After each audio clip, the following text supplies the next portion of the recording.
Hi Shiyang Wang family, welcome back. Slow poison of love का next chapter start करते हैं। शुयांग और Shao Shinchan के आने के बाद विंग बाकी सबको जैसे भूल ही गया था। वो सिर्फ शुयांग और शाओ शिनचैन से हैप्पीली बातें कर रहा था और बाकी सब सिर्फ कंफ्यूजिंगली उन तीनों की तरफ देख रहे थे। शुयांग और शाओ शिनचैन को कोई नहीं जानता था, इसीलिए सब बहुत क्यूरियस थे उन दोनों के बारे में जानने के लिए। पर उन तीनों को अपनी बातों से फुर्सत मिले तब वो किसी और से मिले ना। ऐसे ही बातें करते करते विंग अचानक बहुत डिजी फील करने लगा।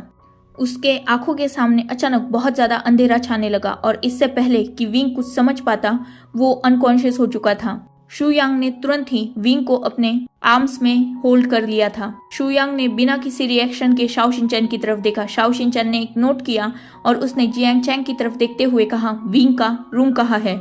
जियांग चैंग भी अपनी जगह से खड़ा हो चुका था। इनफैक्ट उस हॉल में जितने भी कल्टीवेटर्स अभी तक मौजूद थे वो सब अपनी जगह से खड़े हो चुके थे और विंग की तरफ ही बढ़ रहे थे। जियांग चैंग आगे बढ़ा और उसने तुरंत शाओ शिनचैन की तरफ देखते हुए कहा, मुझे फॉलो कीजिए। इतना बोलकर जियांग चैंग विंग के रूम की तरफ जाने लगा। शाओ शिनचैन और शुयांग जिसने विंग को होल्ड करके रखा था वो भी जियांग चैंग के पीछे जाने लगे। कुछ ही देर बाद वो सब विंग के रूम में पहुंच चुके थे। शुयांग ने बहुत केयरफुली विंग को उसके बेड पर लेटाया और उसने शाओ शिनचैन को एक अश्योरिंग नोट किया। शाओ शिनचैन ने एक नोट करते हुए शुयांग को कंफर्ट फील कराया। शुयांग तुरंत ही बाकी सब की तरफ मुड़ गया। उसने देखा कि अब तक सारे कल्टीवेटर्स विंग के रूम में पहुंच चुके हैं। उसने अपनी स्ट्रॉन्ग वॉइस में कहा, मेरा सोलमेट विंग को देख लेगा, हम सबको बाहर इंतजार करना चाहिए। इतना बोलकर उसने एक नजर सब पे डाली। सबने नोट किया और वो विंग के रूम के बाहर जाने लगे। सबसे लास्ट में लान वांगजी निकला था, जिसे विंग को छोड़ के जाने का दिल बिल्कुल भी नहीं कर रहा था, पर शुयांग को देखकर वो भी कुछ नहीं कर सकता था। वो शुयांग के ऑर्डर्स को डिसओबे नहीं कर सकता था, इसलिए वो भी सबके साथ बाहर निकल गया। शुयांग खुद भी बाहर आ गया और उसने विंग के रूम के डोर को क्लोज कर दिया। करीबन आधा घंटा बीत चुका था। शाओ शिनचैन अभी भी विंग के रूम के अंदर था और बाकी सब बाहर बहुत टेंशन में थे और शाओ शिनचैन के बाहर आने का वेट कर रहे थे। करीबन आधे घंटे बाद रूम का डोर ओपन हुआ और शुयांग एक सैड फेस के साथ बाहर निकला। उसने फिर से विंग के रूम के डोर को क्लोज किया और तुरंत शुयांग की तरफ देखा। शुयांग भी शाओ शिनचैन की तरफ ही देख रहा था। शाओ शिनचैन ने अपनी नजरों को नीचे झुकाया और बस अपना हेड ना में शेक कर दिया, जिसे देखकर शुयांग बहुत ज्यादा वरीड हो चुका था। शुयांग ने कंफर्मेशन के लिए शाओ शिनचैन की तरफ देखा और कहा, इसका मतलब। तुरंत शाओ शिनचैन ने शुयांग की तरफ देखा और नोट किया। उसने अपनी वरीड ट्यून में कहा, ज्यादा से ज्यादा 2 दिन या 3 दिन, इससे ज्यादा हम कुछ भी नहीं कर सकते। उसकी गोल्डन कोर ऑलरेडी सील है और गोल्डन कोर को अनसील होने में अभी भी 20 दिन बचे हैं। जब विंग हमारे पास था तब हम दोनों उसे संभाल लेते थे, क्योंकि तब विंग की गोल्डन कोर ठीक थी और वो विंग को हेल्प करती थी। पर इस बार गोल्डन कोर ना होने की वजह से विंग बहुत ज्यादा वीक हो चुका है। वो अपनी सारी स्ट्रेंथ लगभग गवा चुका है। पिछले कई दिनों से विंग ऑलरेडी अनकॉन्शियस था, जिस वजह से उसकी हालत और भी ज्यादा खराब हो चुकी है। अब हमारे पास कोई भी रास्ता नहीं बचा। शुयांग ने शाओ शिनचैन की तरफ देखते हुए कहा, एक रास्ता है। तुरंत शाओ शिनचैन ने शुयांग की तरफ देखा। शुयांग ने अपनी बातों को कंटिन्यू करते हुए कहा, अगर हम इन 10 दिनों में कंटिन्यू विंग को हर्ब्स थ्रू अनकॉन्शियस रखे तो विंग खुद को हार्म कर ही नहीं सकेगा। शाओ शिनचैन ने शुयांग की तरफ थोड़ा गुस्से से देखते हुए कहा, तुम क्या पागल हो गए हो? इतने दिन उसे अनकॉन्शियस रखना ये नेक्स्ट टू इम्पॉसिबल है। भूलो मत, उसकी कंडीशन नॉर्मल अल्फाज की तरह नहीं है और वो ऑलरेडी ही वीक है। बिना खाए पिए, बिना मेडिसिन के वो और भी ज्यादा वीक हो जाएगा, या यूं कहा जाए वो इतने दिन सरवाइव ही नहीं कर पाएगा। शुयांग ने थोड़ा गुस्से में कहा, तो हम क्या करें अब? हमें उसे कैसे भी करके बचाना तो होगा ना, इसीलिए तो हम आज यहाँ आए हैं। हम उसे ऐसे मरने नहीं दे सकते। शाओ शिनचैन ने अपने हेड को डाउन करते हुए कहा, अब सिर्फ वही एक पर्सन है जो विंग को बचा सकता है, वरना विंग की मौत पक्की है। शुयांग ने शाओ शिनचैन की तरफ देखा और कहा, पर हम दोनों को भी उस पर्सन के बारे में कुछ भी पता नहीं है, तो हम उसे यहाँ लाएंगे कैसे? अगर हमें उसकी आइडेंटिटी पता होती तो हम कैसे भी करके उसे मना लेते। ये सुनकर शाओ शिनचैन ने शुयांग की तरफ देखा और उसने तुरंत ही अपने हेड को डाउन कर दिया। शुयांग को थोड़ा डाउट हुआ। उसने शाओ शिनचैन की तरफ देखा और कहा, क्या विंग ने उस पर्सन के बारे में तुम्हें कुछ बताया है? मुझे ऐसा क्यों लगता है कि तुम कुछ ना कुछ तो जानते हो। शुयांग अभी भी चुप था। शाओ शिनचैन शुयांग का जवाब अच्छी तरीके से समझ चुका था। वो शाओ शिनचैन के पास आया और उसने शिनचैन के दोनों भी शोल्डर को टाइटली ग्रैब करते हुए कहा, शिनचैन सच बताओ, क्या तुम उसके बारे में कुछ भी जानते हो? क्या तुम जानते हो कि वो पर्सन कौन है? शाओ शिनचैन का हेड अभी भी नीचे था। शुयांग ने एक हाथ से उसके फेस को पकड़ा और उसे ऊपर किया। अब शुयांग और शाओ शिनचैन एक दोनों की आंखों में देख रहे थे। शुयांग ने अपनी उसी रूड टोन में कहा, मुझे सच बताओ, क्या विंग ने तुम्हें उस पर्सन के बारे में कुछ बताया है? क्या तुम जानते हो उस पर्सन को? शुयांग ने ये थोड़ा गुस्से में कहा था, जिससे शाओ शिनचैन थोड़ा डर गया, पर उसने भी शुयांग को जवाब देते हुए कहा, हाँ, मुझे विंग ने उस पर्सन के बारे में सब कुछ बताया है। मैं उस पर्सन की आइडेंटिटी जानता हूँ, पर फिर भी मैं तुम्हें नहीं बताऊंगा। इतना बोलकर उसने फिर से अपने हेड को डाउन कर लिया। अब शुयांग थोड़ा गुस्सा हो चुका था। उसने शाओ शिनचैन की तरफ देखा और कहा, वो मर रहा है और तुम्हें अभी भी विंग की बातों की फिक्र है। शिनचैन ने कहा, पर मैंने विंग से वादा किया है और मैं अपना वादा नहीं तोड़ सकता। शुयांग ने एक डीप ब्रेथ ली। वो जानता था कि अगर शाओ शिनचैन ने मना किया है तो उससे सच्चाई उगलवाना इतना आसान नहीं है। इनफैक्ट शाओ शिनचैन बहुत ज्यादा ही ढीठ है। अगर एक बार उसने किसी चीज को मना कर दिया तो कोई और उससे कुछ भी नहीं करवा सकता। पर सामने तो उसका अल्फा खड़ा है, जो अपने ओमेगा को अच्छी तरीके से कंट्रोल करना जानता है। शुयांग ने एक डीप ब्रेथ ली। उसने अपनी आंखें बंद की और जब उसने अपनी आंखों को ओपन किया तब उसकी आईज का कलर टोटली डार्क ब्लू हो चुका था। शाओ शिनचैन का अभी भी शुयांग पर कोई ध्यान नहीं था। वो नीचे देख रहा था। अचानक शाओ शिनचैन की कानों में एक डीप और हस्की वॉइस पड़ी, जो उसके अल्फा की थी। शुयांग अपने अल्फा फॉर्म में था और उसने अपने अल्फा वॉइस का यूज करते हुए शाओ शिनचैन से कहा, my omega, tell me truth and if you not, you know me, right? इतना बोलकर शुयांग ने एक स्मग किया। शुयांग की ये अल्फा वॉइस सुनकर कहीं ना कहीं शाओ शिनचैन अंदर तक डर चुका था। उसने डरते हुए शुयांग की तरफ देखा, जो अभी भी अपने अल्फा फॉर्म में था और शाओ शिनचैन को ही देख रहा था। शुयांग ने अब एक कदम शाओ शिनचैन की तरफ बढ़ाया और शाओ शिनचैन, ऑब्वियसली वो एक ओमेगा है और एक अल्फा के सामने, या यूं कहा जाए अपने अल्फा के सामने झूठ बोलना इतना आसान नहीं होता, खासकर वो अल्फा जब उसके टोटली अल्फा फॉर्म में हो। फिर भी शिनचैन ने ट्राई किया, पर वो शुयांग से बच नहीं पाया। शुयांग ने शाओ शिनचैन को अपनी तरफ खींचा और उसकी आंखों में देखते हुए कहा, मैंने कहा मुझे सच बताओ, क्या तुम अपने अल्फा की कमांड को डिसरिस्पेक्ट करोगे? My little omega. Shao Shinchan के पास अब कोई भी रास्ता नहीं था और वो लगातार शुयांग की आंखों में देख रहा था, जिस वजह से कहीं ना कहीं शाओ शिनचैन का ओमेगा भी ट्रिगर हो चुका था। अनकॉन्शियसली ही शाओ शिनचैन के मुंह से एक वर्ड निकल गया और वो वर्ड था हांग वांग जुन। इसे सुनकर शुयांग टोटली शॉक हो चुका था और उसने शाओ शिनचैन को अचानक छोड़ दिया और वो लान वांगजी को उस भीड़ में ढूंढने लगा, जो सबसे पीछे खड़ा था। अचानक छोड़े जाने से शाओ शिनचैन भी अपने होश में आ गया और उसने शुयांग की तरफ देखा। वो समझ चुका था कि उसने सच बोल दिया है। अभी शुयांग सिर्फ और सिर्फ वांगजी की तरफ ही देख रहा था।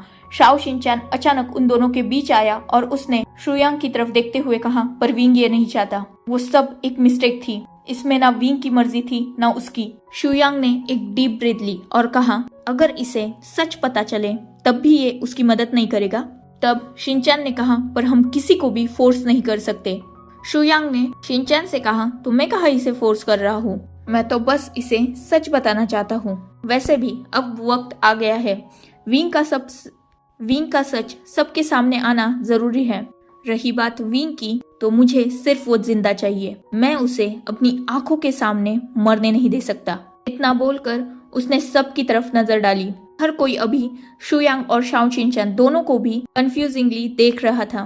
थोड़ी देर बाद वो सब उस बैंक्वेट हॉल में थे जहां वो सब पहले बैठे हुए थे। हर किसी ने अपनी अपनी जगह ले ली थी और वो सब शुयांग और शाओ शिनचैन की तरफ ही देख रहे थे, जो मिडल में खड़े थे। शुयांग ने एक नजर सब पे डाली और उसने एक डीप ब्रेथ लेते हुए कहा, विंग की जान खतरे में है और मैं और शिनचैन दोनों भी किसी भी हालत में विंग को बचाना चाहते हैं।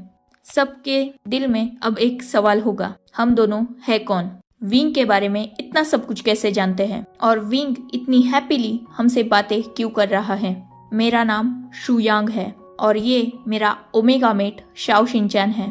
हम दोनों बाओशान सेरेन के डिसिपल्स है। जैसे ही वहाँ सब ने ये सुना, तुरंत ही अपने जगह पर खड़े हो चुके थे और उन सब ने शुयांग और शाओ शिनचैन को रिस्पेक्टफुली बो किया। एक्चुअली बाओशान सेरेन एक इमॉर्टल है। वो पूरे कल्टीवेशन वर्ल्ड की सबसे स्ट्रॉन्ग कल्टीवेटर है, जिसने प्योर एनर्जी और डार्क एनर्जी दोनों को भी अपने कंट्रोल में रखा है। एक ऐसी इमॉर्टल जिसके बारे में कहा जाता है कि वो मुर्दों में भी जान डालने की ताकत रखती है और उनके डिसिपल्स को भी बहुत ज्यादा रिस्पेक्ट मिलते हैं इस कल्टीवेशन वर्ल्ड में, क्योंकि बाओशान सेरेन के कल्टीवेटर सबसे ज्यादा स्ट्रॉन्ग कल्टीवेटर माने जाते हैं। वो सब हमेशा अपनी आइडेंटिटी को हिडन रखते हैं। वो तब तक सामने नहीं आते जब तक बहुत ज्यादा जरूरत ना हो इस कल्टीवेशन वर्ल्ड को उनकी। और आज अचानक शुयांग और शाओ शिनचैन का विंग के लिए यहाँ आना, मतलब विंग बहुत ज्यादा इंपॉर्टेंट पर्सन है। शुयांग और शाओ शिनचैन ने भी सबके बो को रिस्पेक्टफुली एक्सेप्ट किया और अपनी बातों को कंटिन्यू करते हुए कहा, शायद आप सब लोग जानते नहीं हैं, पर कांसे सरन जो विंग की बायोलॉजिकल मदर थी, वो बाओशा सरन की इकलौती बेटी है। बाओशा सरन ने ही बचपन में कांसे सरन को लैंड क्लैन भेजा था ताकि वो धरती पर रहकर लोगों को, कल्टीवेशन को और यहाँ के तौर तरीकों को समझ सके। अब यहाँ से एक फ्लैशबैक स्टार्ट होता है। लैंड क्लैन से पहले वे क्लैन पूरे कल्टीवेशन वर्ल्ड में राज करता था और तब कल्टीवेशन वर्ल्ड के किंग का नाम था वे चांसे, जो एक बहुत स्ट्रॉन्ग कल्टीवेटर, एक डोमिनेटेड अल्फा के साथ साथ डार्क और प्योर कल्टीवेटर के मास्टर भी थे। बाओशा सरन ने कांसे सरन को बचपन में ही माउंटेन्स से निकालकर लैंड क्लैन भेज दिया था। एक्चुअली पूरे कल्टीवेशन वर्ल्ड में सबसे ज्यादा नॉलेजेबल क्लैन था तो वो था लैंड क्लैन। लैंड क्लैन में नॉलेज और मेडिसिन, इन दो चीजों के लिए हमेशा से ही पूरे कल्टीवेशन में लैंड क्लैन फेमस था। इसीलिए बाओशा सरन ने कांसे सरन को लैंड क्लैन भेजा था। बाओशा सरन बहुत कम एज में ही कांसे सरन को भेज चुकी थी। कांसे सरन तब सिर्फ 5 या 6 साल की थी। धीरे धीरे कांसे सरन लैंड क्लैन में ही रहने लगी और वो लैनी की अच्छी दोस्त बन गई। तब लैंड क्लैन के सेक्ट लीडर का नाम मास्टर लैन था। कांसे सरन और लैनी दोनों भी मास्टर लैन के टीचिंग में बढ़ने लगे। धीरे धीरे वक्त बीतने लगा। लैनी की एंगेजमेंट बचपन में ही लैन चिंगेजुन से हो चुकी थी और थोड़े बड़े होने के बाद उनकी शादी भी तय की गई थी, पर लैन कुरैन वो अभी भी अनमैरिड थे। कांसे सरन बहुत ज्यादा चुलबुली थी और वो मास्टर लैन की सबसे ज्यादा फेवरेट स्टूडेंट थी, क्योंकि कांसे सरन शार्प माइंडेड थी। इसीलिए मास्टर लैन ने सोचा कि लैन कुरैन को भी ऐसे ही एक स्ट्रॉन्ग कल्टीवेटर की जरूरत है। इसीलिए उन्होंने एक गलती कर दी। बिना कांसे सरन से पूछे कुरैन और कांसे सरन की शादी फिक्स कर दी। इस बारे में कांसे सरन कुछ भी नहीं जानती थी। इस बारे में सिर्फ लैनी, लैन चिंगेजुन और लैन कुरैन, मास्टर लैन, ये 4 ही पर्सन जानते थे। कांसे सरन, लैनी धीरे धीरे बड़े होने लगे और जब कांसे सरन 18 साल की होने वाली थी, तब मास्टर लैन ने पहले तो लैनी और लैन चिंगेजुन की शादी करवा दी थी। कांसे सरन किसकी बेटी है, उसके पेरेंट्स कौन हैं, इस बारे में कोई भी नहीं जानता था। पूरा लैन क्लैन उसे अनाथ समझता था। इसीलिए मास्टर लैन ने बिना किसी से पूछे ये डिसीजन लिया था, पर शायद उन्हें सच्चाई पता नहीं थी। अचानक जब कांसे सरन 18 साल की कंप्लीट हो गई और अचानक मास्टर लैन की हेल्थ कंडीशन बिगड़ने लगी। अभी कांसे सरन को 18 कंप्लीट हुए 2 से 3 वीक ही हुए थे। तभी मास्टर लैन ने कांसे सरन और लैन कुरैन को अपने पास बुलाया और कांसे सरन से कहा कि वो लैन कुरैन की ब्राइड बन जाए। ये सुनकर कांसे सरन टोटली शॉक हो चुकी थी। इससे पहले कि वो आगे कुछ कह पाती, मास्टर लैन ने ये फैसला सुना दिया था। अब कांसे सरन के पास कोई भी रास्ता नहीं था, पर मास्टर लैन सच्चाई नहीं जानते थे। एक्चुअली कांसे सरन ऑलरेडी किसी और से प्यार करती थी और वो कोई और नहीं, वे क्लैन के सेक्ट लीडर या पूरे कल्टीवेशन वर्ल्ड के किंग वे चांसे थे, जिनसे कांसे सरन एक नाइट हंट के दौरान मिली थी और बाद में उनकी मुलाकातें धीरे धीरे बढ़ने लगी। कुछ ही वक्त बाद वो दोनों एक दूसरे के लिए अट्रैक्ट होने लगे। कांसे सरन का बिहेवियर, उसकी फाइटिंग स्किल, कल्टीवेशन देखकर वी चांद से बहुत ज्यादा कांसे सरन से प्यार करने लगे। और कांसे सरन जब 18 कंप्लीट हो चुकी थी, उसके दूसरे दिन वी चांद से कांसे सरन से मिलने आए थे और उन दोनों ने अपनी लिमिट को क्रॉस कर दिया था, जिस वजह से कांसे सरन लैन कुरैन से शादी नहीं करना चाहती थी। इनफैक्ट वो ऑलरेडी ही वी चांसे से अगर प्यार करती है तो वो किसी और से शादी क्यों करे, पर उसकी ये बात सुनने वाला लैन क्लैन में कोई था ही नहीं, क्योंकि उससे शादी का पूछा नहीं गया था, सीधा उस पर वो डिसीजन थोपा गया था। शादी को 1 मंथ बाद रखा गया था और कांसे सरन लगातार सबको समझाना चाहती थी कि वो ये शादी नहीं कर सकती, पर वो किसी के सामने कुछ भी बोल भी नहीं पा रही थी, क्योंकि सब बहुत ज्यादा खुश थे, खासकर लैन कुरैन। लैन कुरैन भी बचपन से ही कांसे सरन से प्यार करने लगा था, इसीलिए अब कांसे सरन कुछ भी नहीं कर सकती थी। ऊपर से उसे लैन क्लैन से बाहर जाने की परमिशन भी अब नहीं दी गई थी। वो बहुत ज्यादा परेशान हो चुकी थी और तभी शादी के 2 दिन पहले ही कांसे सरन ने वी चांसे को बहुत मुश्किल से मैसेज भेजा और उस मैसेज को पढ़कर वी चांसे टोटली शॉक हो चुके थे, क्योंकि उसमें न सिर्फ कांसे सरन की शादी का जिक्र था, बल्कि कांसे सरन ने ये भी कहा था कि वो 2 वीक प्रेग्नेंट है, जो बच्चा वी चांसे का है। वी चांसे के पास अब कोई भी रास्ता नहीं था, इसीलिए वो सीधा लैन क्लैन में घुस गए। माना ये गलत था, पर फिर भी उन्होंने बैरियर्स को तोड़ दिया और वो खुद कांसे सरन के रूम के पास आ गए। एक्चुअली वी चांसे को लैन क्लैन के बारे में पता था, क्योंकि लैन क्लैन और वी क्लैन पहले बहुत अच्छे दोस्त हुआ करते थे और मास्टर लैन वी चांसे को बहुत ज्यादा पसंद भी करते थे। वी चांसे कांसे सरन के रूम के बाहर आई। जैसे ही कांसे सरन ने वी चांसे को देखा, वो तुरंत वी चांसे के पास चली गई। अब उन लोगों के पास कोई भी रास्ता नहीं था, उन्हें यहाँ से भागना होगा, वरना लैन क्लैन शादी करवा देगा। यही सोचते हुए कांसे सरन वी चांसे को लैन क्लैन से बाहर ले जाने लगी, पर वी चांसे इन सब चीजों के लिए मना कर रहे थे। वो कांसे सरन से कह रहे थे कि उन्हें मास्टर लैन से बात करनी चाहिए और मास्टर लैन उनकी सिचुएशन समझेंगे, पर कांसे सरन इतनी ज्यादा डरी हुई थी कि वो डर उसके दिल और दिमाग में बैठ चुका था। उसे ऐसा लगता था कि ये लैन क्लैन कांसे सरन और वी चांसे को एक दूसरे से अलग कर देगा और कांसे सरन अपने प्यार को खोना नहीं चाहती थी, इसीलिए वो जबरदस्ती उस दिन वी चांसे को भी अपने साथ लेकर भाग गई। जब ये बात लैन क्लैन को पता चली तो लैन क्लैन कांसे सरन को ढूंढने लगा, पर कांसे सरन लैन क्लैन से दूर वे क्लैन में रह रही थी और उसने वी चांसे को सीधा ये बता दिया था कि वी चांसे कांसे सरन के बारे में किसी को भी नहीं बताएंगे। कांसे सरन चुप के वी क्लैन में रहेगी, एटलीस्ट तब तक जब तक उनके पेट में जो छोटा सा बेबी है वो बाहर ना आ जाए। वी चांसे भी इस बात के लिए मान गए और उन्होंने कांसे सरन को अपने महल में ही छुपा लिया और वो कांसे सरन की केयर करने लगे। वही दूसरी तरफ लैन क्लैन बहुत ज्यादा परेशान था।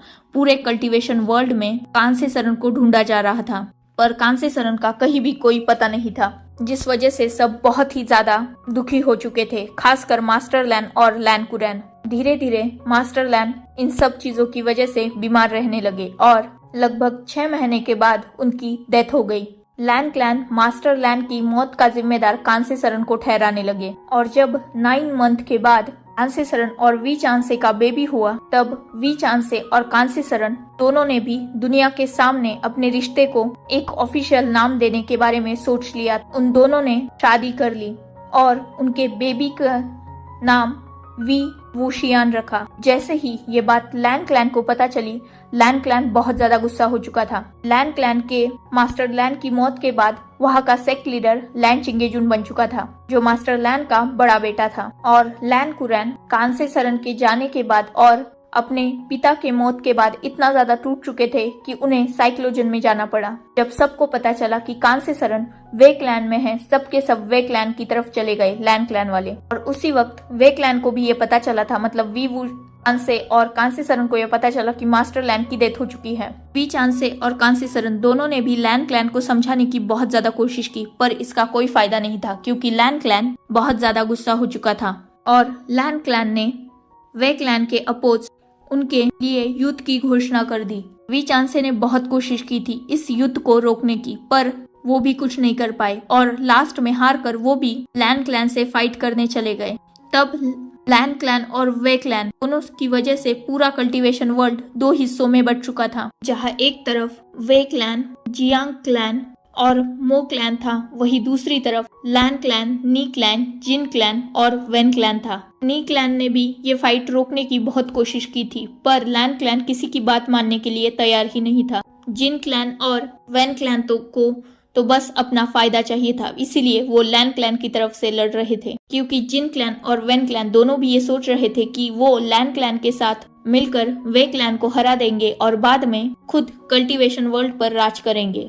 पर ऐसा नहीं हो सका, क्योंकि वे क्लैन ने लैन क्लैन को हरा दिया था। पर फिर भी वे क्लैन ने लैन क्लैन से कुछ भी नहीं लिया। इनफैक्ट उसने कुछ भी अपने अंडर नहीं किया, लैन क्लैन के पास उसका क्लैन रहने दिया, क्योंकि वे चांद से सच्चाई जान चुके थे। एक्चुअली लैन क्लैन भी ये फाइट नहीं करना चाहता था, पर वेन क्लैन ने लैन क्लैन को इतना ज्यादा मैनिपुलेट किया था कि लैन क्लैन ना चाहते हुए भी वॉर स्टार्ट कर चुका था, क्योंकि वेन क्लैन के वेन रोहान को यिन आयरन चाहिए था और वे क्लैन का सेक्ट लीडर मतलब वे चांद से यिन आयरन का तब मास्टर था। ये बात वे चांसे को पता चल चुकी थी, इसीलिए उसने लैन सेक्ट को छोड़ दिया था हारने के बावजूद। पर वेन रोहान की यिन आयरन पर नजर थी, इसीलिए वो यही नहीं रुका। उसने वे चांसे और कांसे सरन दोनों पर ही अटैक कर दिया। जब वो दोनों नाइट हंट पे गए थे, उनके साथ उनका बेटा वी वुशियान भी था।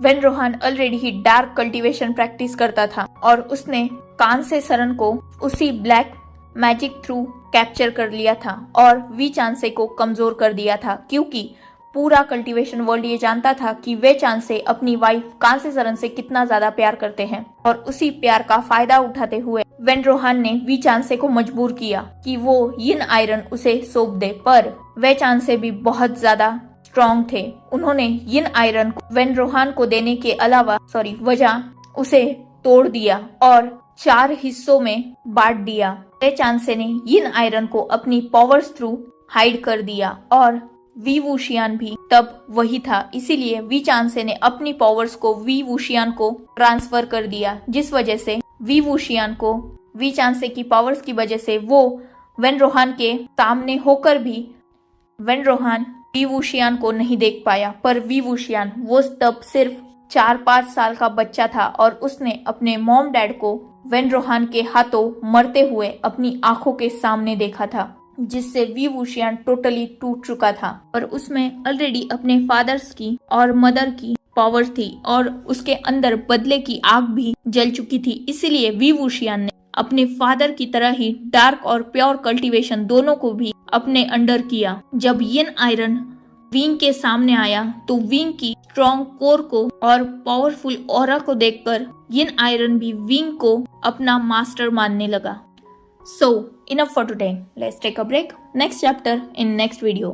If you like my explanation, like, comment and subscribe my channel. Hopefully you all are enjoying this journey. Goodbye, take care, enjoy your beautiful life.